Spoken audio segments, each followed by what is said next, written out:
Nós recebemos hoje aqui no Jornal Folha do Noroeste a professora Elizabeth Cerutti, da URI, aqui de Frederico Westphalen, para falar da sua mais recente obra, As TICs dos Labirintos da Prática Educativa. Tudo bem, professora? Bem-vinda. Olá, Éder. Olá, amigos do Jornal Folha. Abre para nós essa sigla aqui, que não é bem o que a gente estava pensando antes, comentávamos. As TICs não é tique nervoso. Me fala um pouco da sua obra, então. É isso, Éder. Nós estamos trabalhando numa perspectiva de como as tecnologias da informação e da comunicação podem ser melhor aproveitadas no processo de ensino e aprendizagem dos alunos. Super atual e importante isso, até porque hoje tudo está no digital, digamos, né, professora? Hoje não há um dos assuntos que não seja comentado na nossa vida social ou também nos nossos espaços acadêmicos que não envolva a nossa relação com as tecnologias. Então, esse mundo que chegou para a nossa vida social, ele também chegou nos espaços de ensino e de aprendizagem. Praticamente todo mundo tem, por exemplo, um celular e que ele tenha acesso à internet. Os professores estão preparados para isso, na sua opinião? O seu livro aborda também essa questão? É isso que a gente diz nos primeiros capítulos, né? O livro é uma busca de nós trabalharmos com essas velhas perguntas, com as grandes novidades que hoje o mundo nos traz. Hoje, trabalhar com tecnologias não significa você dominar todas essas perspectivas que nós temos ambiência no mundo social. E nós trabalhamos muito dentro de um espaço de que o professor precisa ser um conhecedor do que significa ter a tecnologia em sala de aula, mas principalmente oferecer alguns espaços para que os seus educandos, para que os seus alunos oportunize a construção do conhecimento com o uso de um ferramental. Mas a gente sempre parte da perspectiva de que esse professor, ele não precisa dominar todas elas, porque nós nunca estaremos dominando todas. Hoje, um aparelho celular, como tu disseste, aquele que você compra no mercado já está obsoleto. Muda muito. Muda muito. A tecnologia ela é muito evoluída. Mas o que a gente tem que fazer é trazer esse ferramental, que o aluno tenha um domínio no seu dia a dia, para construir a aprendizagem através daquilo que pode ser o uso dentro da sala de aula.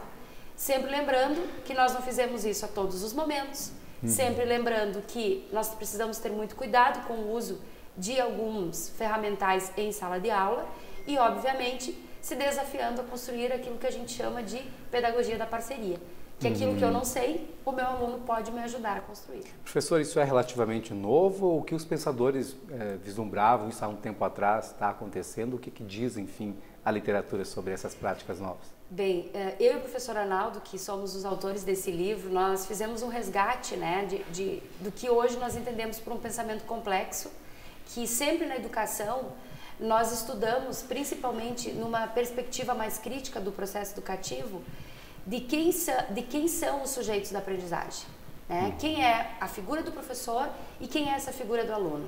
Sempre na perspectiva de uma problematização do conhecimento. Isso nunca vai mudar porque nós temos esses dois sujeitos que realizam esses processos.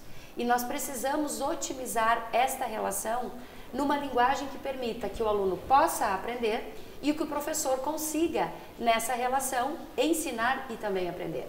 As tecnologias hoje vêm para ajudar, fazer com que esta relação melhore cada vez mais. Hoje, há toda uma questão em torno das tecnologias que parece que muda o foco. A tecnologia passa a ser mais importante que o professor? Nós não podemos pensar assim. Não substitui. Não substitui em nenhum momento. A tecnologia é um meio. Quem desenvolve o processo é o professor e é o aluno. Baseado numa relação de confiança e baseado na minha maneira de perceber que o aluno é sujeito do processo. Numa tendência que hoje nós falamos do ensino híbrido, que faz com que a gente usufrua de todas essas práticas que o aluno possui no seu espaço social, através do digital, através do que a tecnologia pode trazer, de possibilidades de que a aula não comece somente na aula, mas que ele possa ler e usufruir desses meios tecnológicos em espaços que são fora da aula e quando ele chega na aula ele aproveita tudo isso para melhorar o seu conhecimento.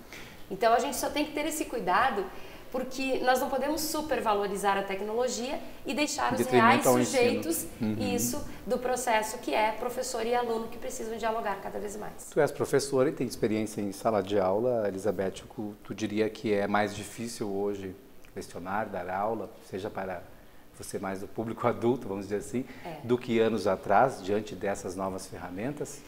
A gente pode analisar que hoje os alunos eles chegam muito diferentes. Talvez daqui 20 anos os meus filhos vão dizer que os alunos também chegam muito diferentes, como os nossos avós também diziam isso, né?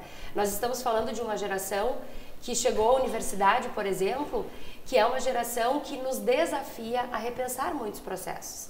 É uma geração que tem muita informação, que nós precisamos ajudá-los a selecionar essa informação, a pensar criticamente sobre todas as leituras que eles fazem, ampliando essa leitura de mundo e principalmente no caso da universidade, que nós estamos ali com eles desenvolvendo conhecimentos de uma profissão, ajudá-los a construir aquilo que é o objeto do seu estudo, que é a sua profissão.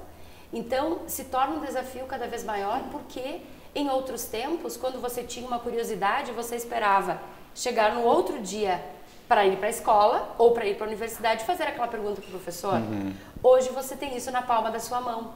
A questão é que a gente precisa ser mais seletivo, a gente precisa estudar mais para saber de fato que fonte é essa do conhecimento, o que ler e o que desse conhecimento nós podemos aproveitar para a nossa vida. Com certeza, senão se perde nesse vasto campo da tecnologia. Professor, obrigado pela sua vinda aqui, sucesso com a sua obra e faz aí o convite então para que as pessoas possam ter acesso ao livro. Muito bem, a gente agradece esse espaço e desejamos que os leitores possam buscar no nosso livro algumas inspirações para suas práticas educativas. Nós trabalhamos também no nosso mestrado em educação aqui da URI, que realiza estudos focados nessa linha de pesquisa que é a formação de professores e que tem esse âmbito, sim, de olhar para tudo isso que está acontecendo no nosso mundo sob a perspectiva de um olhar diferenciado para novas práticas pedagógicas também. Tá certo, obrigado pela visita, professora. Para você de casa que nos acompanhou, tem alguma sugestão sobre música, literatura ou banda? Então entre em contato com a gente através das redes sociais, que teremos o maior prazer em receber aqui na redação do jornal Folha Noroeste. Obrigado pela companhia e até o nosso próximo encontro.